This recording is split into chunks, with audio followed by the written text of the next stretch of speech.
Hello everyone, स्वागत है आप सभी का एक बार फिर से आपके अपने चैनल एनसीईआरटी ट्यूशन अड्डा पर। तो बच्चों, इस वीडियो में हम कवर करने जा रहे हैं अपने क्यूरियोसिटी बुक का जो हमारे क्लास 7 साइंस का है, chapter 11 light shadow and reflections. ठीक है, इसके क्वेश्चन आंसर्स पार्ट को हम कवर करेंगे।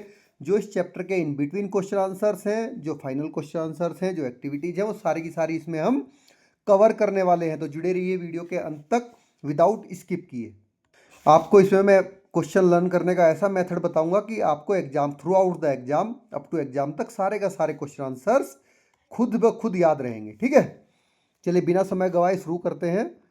Table 11.1 light through different materials, page number 156 पे है आपके ये आपकी एक्टिविटी।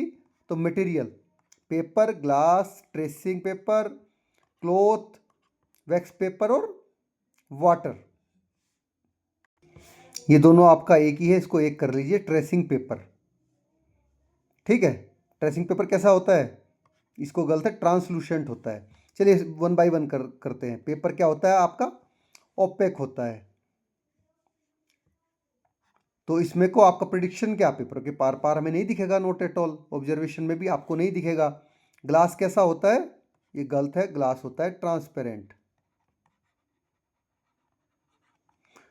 ठीक है, तो इसमें को हमें दिखेगा, ये एक्चुअली इसकी वजह से गलत हो रखा है बच्चों, ये नीचे आ गया पूरा, फुल्ली दिखेगा। ये भी सेम इसका है, फुल्ली दिखेगा। तो ये पूरी की पूरी जो लाइन है आपकी, ये पूरी की पूरी लाइन आपकी ग्लास के लिए है। ठीक है, ये है ग्लास की, तो इसको आप पूरी को कट कर दीजिए, एक्स्ट्रा लाइन है। अब ट्रेसिंग पेपर ट्रांसलूसेंट होता है, पार्शियली दिखेगा, हमारी ऑब्जर्वेशन ये भी पार्शियली रहेगा। थिक क्लॉथ कैसा है, ओपेक होता है, बिल्कुल नहीं दिखेगा, बिल्कुल नहीं दिखेगा। वैक्स पेपर कैसा होता है, वो भी ट्रांसलूसेंट होता है, पार्शियली दिखेगा, मतलब पार्शियली ऑब्जर्वेशन।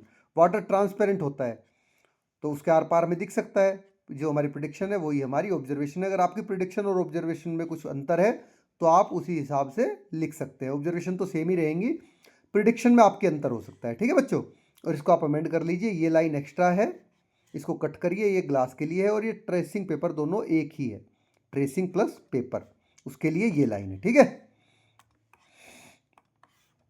चलिए पेज नंबर 157 पे है आपका। What happens when an opaque object block the path of the light. जब कोई ओपेक ऑब्जेक्ट लाइट का पाथ को ब्लॉक कर देता है तो क्या होता है। देखिए ये ओपेक ऑब्जेक्ट है गर्ल यहाँ पर, तो क्या बनता है, शैडो बनती है। When light falls on an opaque object it can not pass through. जब ये ओपेक ऑब्जेक्ट पर पड़ती है लाइट तो उसके आर पार वो नहीं जा पाती है। And a dark region called a shadow appears on the screen और सरफेस बिहाइंड द ऑब्जेक्ट। तो हमें स्क्रीन या ऐसी सरफेस पे जो उसके पीछे होती है एक डार्क शेडो दिखाई देती है, उसी को हम शेडो कहते हैं। देखिए आपकी टेबल 11.2 है, observation of shadow, page number 158 पे है आपके। ये आपका एक्शन है, ये आपकी ऑब्जर्वेशन है रिगार्डिंग शेडो। तो पहला क्या है, this the screen is removed. जब आप स्क्रीन हटा देते हो तो शेडो दिखेगी ही नहीं, can not be seen. The object is removed, तब भी नो शेडो फॉर्म। जब ऑब्जेक्ट ही नहीं रहेगा तो शेडो किसकी बनेगी। The torch is switch off, no shadow form. Torch को स्विच ऑफ कर दोगे, लाइट नहीं रहेगी, तब भी शैडो नहीं बनेगी। The object is moved closer to the screen keeping the torch and the screen fixed. जब आप उसको ऑब्जेक्ट को स्क्रीन के पास लेके आते हो, टॉर्च और स्क्रीन को फिक्स रखते हो, तब क्या होता है, शैडो बिकम्स स्मॉलर, शैडो छोटी होती जाती है। The object is moved closer to the torch. जब आप टॉर्च के पास ऑब्जेक्ट लेके जाते हो, keeping the torch and screen fix, तो शैडो क्या होती जाती है, बड़ी होती जाती है। जब आप सोर्स के पास जाते हो लाइट की तो शैडो आपकी अल्टीमेटली बड़ी हो जाती है। The object is tilted, object को टिल्ट किया, keeping the torch and screen fixed, तो शेप क्या हो जाएगी, शैडो की चेंज हो जाएगी जैसे ही ऑब्जेक्ट टिल्ट होगा। ठीक है, the colour of the object is change, colour of the shadow does not change. किसी भी ऑब्जेक्ट चाहे किसी भी रंग का हो, लाल, हरा, नीला, पीला, उससे शैडो का कलर चेंज नहीं होता, क्योंकि शैडो ऑलवेज ब्लैक कलर की ही होती है, डार्क कलर की। नो पेज नंबर 159 पे आपका next. When the opaque object was a shiny object like a polish steel plate. जब आपका जो ओपेक ऑब्जेक्ट है वो शाइनी स्टील प्लेट की तरह हो, पॉलिश हो। ठीक है, I got a shadow on the screen, तो स्क्रीन पर हमें एक शेडो तो मिलती है, but I also saw that there was a bright spot of light on the wall on the opposite side. लेकिन जो उसकी अपोजिट साइड में वॉल होती है उस पर हमें एक क्या मिलती है, ब्राइट स्पॉट भी मिलता है। वाई वाज इट सो, ऐसा क्यों होता है? चलिए इसका आंसर जानते हैं। An opaque object with a polish surface like a shiny plate cause a bright spot due to the reflection of light. तो किसकी वजह से होता है बच्चों? रिफ्लेक्शन ऑफ लाइट की वजह से होता है। ठीक है, पेज नंबर 160 आ गया आपका। In a mirror I can also see my face, mirror में हम अपना चेहरा देख सकते हैं। Is that also due to the reflection of light, क्या ये भी रिफ्लेक्शन ऑफ लाइट की वजह से होता है? तो आंसर है हमारा yes, we can see our face in a mirror due to the reflection of light. तो मिरर में हम अपना फेस रिफ्लेक्शन ऑफ लाइट की वजह से ही देख पाते हैं। Oh no, oh now I realise that, देखिए एम्बुलेंस उल्टा लिखा हुआ है, is written on ambulance, it's read ambulance when view from the rear view mirror of the vehicle ahead of the ambulance. तो पेज नंबर 162 पे आपका, ठीक है, ऐसा क्यों लिखा जाता है? तो ऐसा लिखा जाता है the word ambulance is written in inverted, उल्टा, that is mirror form on front of an ambulance so that it appears correctly when see in the rear view mirror of a vehicle. क्योंकि mirror में आपको कैसी दिखती है? Inverted image दिखती है, तो इसलिए ये एम्बुलेंस के फ्रंट मिरर पर उल्टा लिखा जाता है ताकि जो आगे व्हीकल चल रहा है उसके जो रियर व्यू का मिरर होता है उसमें सीधा दिख सके। Now this happen due to, किसकी वजह से होता है? Lateral inversion cause by the mirror, जो मिरर लेटरल इन्वर्शन पैदा करता है उसकी वजह से ये होता है। आपने चैप्टर में पढ़ा है। अगर क्लास की वीडियो आपने नहीं देखी है तो क्लास की वीडियो का लिंक मैं आपको इस चैप्टर के डिस्क्रिप्शन में प्रोवाइड करा दूंगा, वहाँ से आप पूरी क्लास वीडियो देख सकते हैं, अच्छे से समझ में आएगा आपको। Page number 162, can we see an image of an object only in a mirror or are there some other ways as well, क्या हम किसी चीज़ की इमेज केवल मिरर में ही देख सकते हैं और कोई भी तरीके हैं? तो we can see an image of an object on screen, screen पे भी देख सकते हैं हम, थ्रू ट्रांसपेरेंट मटेरियल के द्वारा, और in device like a pin hole camera. ठीक है, चलिए अभी फाइनल क्वेश्चन आंसर पार्ट पे हम पहुंच गए हैं। Let us enhance our learning. Which of the following are luminous object? देखिए सारे क्वेश्चन आंसर्स मैंने slide by slide question answer करके कर रखे हैं आपके लिए आगे स्लाइड में, तो चलिए इनको समझते हैं। क्वेश्चन 1 है आपका, which of the following are luminous object? Luminous और नॉन ल्यूमिनस ऑब्जेक्ट आपने पढ़े हैं। ल्यूमिनस ऑब्जेक्ट कौन से होते हैं? जिनके पास खुद की लाइट होती है। ठीक है, तो मार्स, मून, पोल स्टार, सन, वेनस और मिरर में से कौन कौन से हैं? पोल स्टार और सन के पास खुद की लाइट है, इसलिए pole star and sun are luminous because it produce its own light. बाकी सब नॉन ल्यूमिनस है। क्वेश्चन 2 है, match the item in column A with those in column B. तो ये कॉलम ए, कॉलम बी में मैंने आपको मैच करके दे रखा है। पिन होल क्या होता है? Form an inverted image. Opaque object क्या करता है?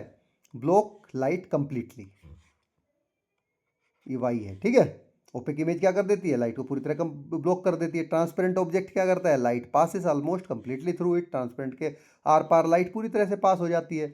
शेडो क्या होती है? The dark region form behind the object. चलिए क्वेश्चन नंबर 3 पे चलते हैं। Sahil, Rekha, Patrick and Kasima are trying to observe the candle flame through the pipe as shown in figure. देखिए फिगर में जो आपको दिखाया गया है, कासिमा हो गई, पैट्रिक हो गया, रेखा हो गई, साहिल हो गया, सारे के सारे कैंडल की इमेज को देखना चाहते हैं, कैंडल की फ्लेम को। ठीक है, ये है कैंडल की flame. Who can see the flame? तो कौन देखेगा? रेखा देखेगी, क्योंकि लाइट सीधी ट्रेवल करती है। ठीक है, यहाँ से सीधी ट्रेवल करके केवल रेखा के पास तक लाइट पहुँच पाएगी, इसलिए रेखा को कैंडल फ्लेम दिखेगी। Only Rekha can see the flame on the candle of the candle because light travel in a straight line. हमने चैप्टर में पढ़ लिया है कि लाइट केवल स्ट्रेट लाइन में ही ट्रेवल करती है। And Rekha line of sight is align with the flame. Rekha की जो लाइन ऑफ साइट है वो फ्लेम के साथ में अलाइन है। The other can not see the flame because they are not in the path of the pipe where the flame is visible. ठीक है, वो कोई सा भी ऐसे पाथ में नहीं है जहां से फ्लेम दिख सके। क्वेश्चन नंबर 4 करते हैं। Look at the image shown in figure 11.17। देखिए इसमें जो फिगर दिखाई गई है इनको आप ध्यान से देखिए बच्चों। ठीक है, and select the correct image shown in the shadow formation of the boy. ठीक है, तो चलिए, the boy shadow is formed base on the light source. देखिए बॉयज की शैडो किसकी वजह से फॉर्म हो रही है? जो लाइट का सोर्स है उसके आधार पर इनकी शैडो बन रही है। If the light is coming from above, अगर लाइट ऊपर से आ रही है, the shadow will fall below, तो शैडो कहाँ बन रही है, नीचे बन रही है उसके। If the light comes from the side, the shadow will be cast in the opposite direction, अगर साइड से आ रही है शैडो तो उसकी अपोजिट डायरेक्शन में शैडो बन रही है। दस इस प्रकार option D is the correct image showing the shadow formation of the boy. तो जो डी है आपकी ये शैडो फॉर्मेशन की करेक्ट इमेज है, क्योंकि इधर से सनलाइट आएगी तो बच्चों शैडो कहाँ बनेगी, यहाँ बनेगी, ये गलत हो गई। ठीक है, यहाँ से आएगी तो शैडो यहाँ बनेगी, ये भी आपका गलत हो गया। यहाँ से आएगी तो शैडो यहाँ बनेगी, तो ये भी आपका ऑप्शन गलत हो गया। अगर इधर से सनलाइट आएगी तो शैडो ये आपकी करेक्ट बन रही है, तो डी ऑप्शन आपका करेक्ट है। ठीक है, समझ गए क्यों करेक्ट है डी। चलिए क्वेश्चन नंबर 5 पे चलते हैं। The shadow of ball is form on a wall by placing the ball in front of a fix torch as shown in figure. देखिए जैसे फिगर में आपको, ये फिगर है आपका 11.18। ठीक है, देखिए बॉल की शैडो यहाँ पर वॉल पर क्या हो रही है, बन रही है, टॉर्च यहाँ पर फिक्स है। In scenario first the ball is closer to the torch, scenario first में बॉल क्या है, टॉर्च के पास है, जैसा कि आप देख पा रहे हैं। While in scenario two the ball is closer to the wall, second में वॉल के पास है ball. Choose the most accurate representation of the shadow form in the both scenario from the option provided A and B. तो देखिए बच्चों आपको सही से बताना, जब स्क्रीन के पास आपकी बॉल होगी तो शैडो कैसी बनेगी आपकी, स्मॉल बनेगी, ऐसा ही होगा ना। और जब इसके पास होगी तो कैसी बनेगी आपकी शैडो, टॉर्च के पास होगा ऑब्जेक्ट तो बिग बनेगी, ये तो हमने अभी पढ़ा है जस्ट। ठीक है, तो in scenario first the ball is closer to the torch and away from the wall, torch के पास है, वॉल से दूर है, so the shadow would be large and blurry on the wall, तो शैडो बड़ी और ब्लरी बनेगी। So the correct representation of the scenario 1 will be B. तो फर्स्ट का करेक्ट रिप्रेजेंटेशन क्या है, बी ऑप्शन करेक्ट है। देखिए बड़ी बन रही है, ब्लरी बन रही है। In scenario second the ball is closer to the wall and away from the torch, wall के पास है लेकिन वॉल इसके टॉर्च से दूर है लेकिन वॉल के पास है। So the shadow would B sharp and small, तो शैडो शार्प और स्मॉल बनेगी। तो शार्प और स्मॉल किस में है, इसमें। तो आपका सेकंड सिनेरियो का ए ऑप्शन है और फर्स्ट सिनेरियो का बी ऑप्शन करेक्ट है। ठीक है बच्चों, सो the correct representation of the scenario second will be A. I hope कि आपको समझ में आया होगा। क्वेश्चन नंबर सेकंड पे चलते हैं। Base on figure 11.8 match the position of torch in column A with the characteristic of the ball shadow in column B. ठीक है, इसी को ध्यान में रखते हुए आपको कॉलम ए कॉलम बी को मैच करना है। If the torch is close to the ball, अगर टॉर्च बॉल के पास है तो शैडो कैसी बनेगी, shadow would be larger object, अगर आपका लाइट सोर्स के पास होगा तो शैडो ऑब्वियसली लार्जर बनेगी। If the torch is far away, अगर टॉर्च दूर है तो शैडो कैसी बनेगी, स्मॉलर, छोटी बनेगी।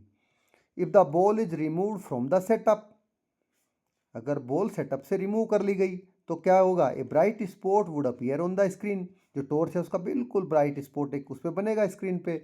If two torch are present in the setup on the left side of the ball, तो क्या होगा, two shadow would appear on the screen, क्योंकि अगर दो टॉर्च आपने रख दी तो दो शैडो दोनों टॉर्च अपनी अलग अलग शैडो बनाएंगी बॉल की। Question number 7 suppose you view the tree shown in figure. देखिए फिगर में जो आपको दिखाया गया 11.9 में, ये ट्री आप देख रहे हो, कहीं से, पिन होल कैमरा से देख रहे हो। Sketch the outline of the image of tree form in the pin hole camera, तो आपको उसकी आउटलाइन इमेज फॉर्म करनी है कि कैसा दिखेगा, तो आपको ये इन्वर्टेड दिखेगा, उल्टा, क्योंकि पिन होल कैमरा में इमेज आपको इन्वर्टेड दिखती है। तो a pin hole camera form an inverted image of the object, so the image of the tree would be upside down, जैसा कि हमने दिखाया है बना के। ठीक है बच्चों, क्वेश्चन 8 है। Write your name on the piece of paper and hold in front of a plane mirror such that the paper is parallel to the mirror. आपको क्या करना है, एक पेपर के पीस पर अपना नाम लिख लेना है और उसको एक प्लेन मिरर के सामने पकड़ के रखना है, मिरर के पैरेलल में। स्केच द इमेज, इमेज को स्केच करना है। What difference do you notice, आप क्या डिफरेंस नोटिस कर रहे हैं, explain the reason for the difference. तो देखिए when you look at the paper through the plane mirror, जब आप पेपर पे देखेंगे, पेपर को देखेंगे प्लेन मिरर से, the image will be literally inverted, that is flipped horizontally. तो इमेज कैसी दिखेगी, प्लेन मिरर में आपने पढ़ा है इमेज कैसी बनती है, लिटरली इन्वर्टेड उल्टी बनती है, you will notice that the letter of your name appear backward, जो आपके नाम के लेटर हैं वे आपको उल्टे दिखाई देंगे, backward. As the mirror reverse left and right, जैसे कि मिरर क्या करता है, प्लेन मिरर क्या करता है, जो चीज़ें लेफ्ट में होती है उनको राइट में दिखाता है, राइट वाली को लेफ्ट में दिखाता है। ठीक है, ये हमने चैप्टर में अच्छे से डिस्कस किया था। चलिए measure question number 9, measure the length of your shadow at 9 AM, 12 PM and 4 PM with the help of your friend, write down your observations. First क्या है, at which of the given time is your shadow the shortest, तो इसका answer है the shadow will be shortest at 12 PM, जब सन सबसे ऊपर होगा तब आपकी शैडो सबसे छोटी बनेगी। When the sun is directly overhead, जब सन सीधा सर के ऊपर होगा। Second, why do you think this happen, आपने क्यों सोचा कि 12 बजे ही होगी। This will happen because at 12 PM the sun is at highest point in the sky, सूरज सबसे ऊंचे पॉइंट पर होगा। So the angle between the sun and the ground is almost 90 degree. ठीक है, तो सन के और ग्राउंड के बीच में जो एंगल होगी वो सीधी 90 डिग्री होगी। ठीक है, तो कास्टिंग ए शॉर्टर शैडो, जिससे कि बहुत छोटी शैडो बनेगी। चलिए क्वेश्चन नंबर 10 करते हैं। On the basis of following statement choose the correct option. देखिए स्टेटमेंट और ए और बी के हिसाब से आपको करेक्ट ऑप्शन चूज करना है। स्टेटमेंट ए है image form by a plane mirror is laterally inverted, तो ये आपकी क्या है, ट्रू स्टेटमेंट है, क्योंकि प्लेन मिरर से इमेज कैसी बनती है, लेटरली इन्वर्टेड बनती है। स्टेटमेंट बी पढ़ लेते हैं, image of alphabet T and O appear identical to themselves in plane mirror. देखिए जो टी और ओ बनता है वो प्लेन मिरर में आपको आइडेंटिकल दिखता है, सेम ऐसे का ऐसे ही, क्योंकि इसको लेफ्ट से बनाओ या इसको लेफ्ट से बनाओ या राइट से बनाओ तो ये सेम ऐसे ही रहेगा। ठीक है, तो दोनों की दोनों स्टेटमेंट बच्चों आपकी सही है, तो both statement are true. Plane mirror create a literal inverted image, left to right is reverse and some alphabet like T and O appear the same in plane mirror. जो अल्फाबेट आपका, चाहे आप उसको देखिए टी है, T को आप ऐसे लिख लो या टी को आप ऐसे लिख लो, सेम दिखेगा। ओ को आप ऐसे लिख लो या ओ को आप ऐसे लिख लो, सेम दिखेगा ना। लेफ्ट से राइट लिख लो या लेफ्ट राइट से लेफ्ट, तो वो जो लेटर आपके लेफ्ट से लिखो या राइट से लिखो सेम दिखते हैं दोनों तरफ से, वो आपके उसमें आइडेंटिकल दिखेंगे। चलिए क्वेश्चन नंबर 11 पे आ जाते हैं। Suppose you are given a tube of the shape shown in figure. देखिए ये फिगर आपकी है, इस तरह की आपको एक ट्यूब दे दी गई है and two plane mirror smaller than the diameter of the tube. इसके डायमीटर, ट्यूब के डायमीटर से छोटे दो मिरर दे दिए आपको। Can this tube be use to make a periscope, क्या इस ट्यूब को आप पेरिस्कोप की तरह यूज कर सकते हैं। पेरिस्कोप हमने पढ़ा है चैप्टर में। ठीक है, अगर आपने नहीं पढ़ा है चैप्टर तो उसको आप एक बार वीडियो देख लीजिए, पेरिस्कोप का पता चल जाएगा। जो कि हमारे जो सैनिक होते हैं और जब ये टैंक में होते हैं, आपने बॉर्डर 2 मूवी सबने देखी होगी, टैंक में जो अंदर से झांक के देखते हैं वो पेरिस्कोप के द्वारा ही देखा जाता है। ठीक है, वो मैंने चैप्टर में अच्छे से एक्सप्लेन किया, आप वहाँ से जान सकते हैं। तो if yes mark where you will fix the plane mirror, अगर हाँ तो आप इस पर मार्क करिए कहाँ पर आप प्लेन मिरर लगाएंगे। तो एक प्लेन मिरर हम यहाँ पर लगाएंगे कि यहाँ पे लाइट पड़े और नीचे आ गई लाइट आपकी। एक प्लेन मिरर हम यहाँ पे लगाएंगे, यहाँ पे लाइट पड़े और यहाँ पे सीधी हो गई। ठीक है, ऐसे ही होता है ना, तो वही सेम हमने यहाँ पे करके दिखाया है फिगर में मैंने आपको। ठीक है बच्चों, yes the tube can be use to make a periscope, the mirror should be place at 45 degree angle inside the tube facing each other, दोनों एक दूसरे को फेस करें 45 डिग्री एंगल पे, to reflect light through the tube and give you a view from above or around an obstacle. ठीक है, चलिए question number 12 पे आ जाते हैं। We do not see the shadow on the ground of a bird flying high in the sky. जब कोई bird बहुत ऊंचे आसमान में उड़ रही है तो उसकी शैडो में इस जमीन पर नहीं दिखाई देती है। However the shadow is seen on the ground when bird sweep near the ground, लेकिन जब वो ग्राउंड के पास उड़ती है तो उसकी शैडो में दिखाई देती है ग्राउंड पे। Think and explain why it is so, इसको सोचिए और एक्सप्लेन करिए कि ऐसा क्यों होता है। ठीक है, तो आंसर है हमारा this happen because the sun rays are coming from a high angle when the bird is flying high. जब बर्ड बहुत ऊंचे उड़ रही होती है तो सनरेज क्या है, बहुत हाई एंगल से आती है उसके ऊपर, making the shadow very small and hard to notice, जिसकी वजह से शैडो क्या बनती है, बहुत छोटी बनती है, जो कोई बड़ी मुश्किल से नोटिस करी जाती है। बनती तब भी है when the bird is closer to the ground the angle of the sunlight create a larger more noticeable shadow on the ground. लेकिन जब वो ग्राउंड के पास होती है तो एंगल क्या होता है, छोटा होता है। ठीक है, जिसकी वजह से सनलाइट बड़ी शैडो बनाती है उसकी, ठीक है बच्चों। तो यही है कि जब आप, ऐसा नहीं है कि उसकी शैडो नहीं बनती, शैडो तब भी बनती है, बट वो इतनी छोटी होती है कि दिख नहीं पाती।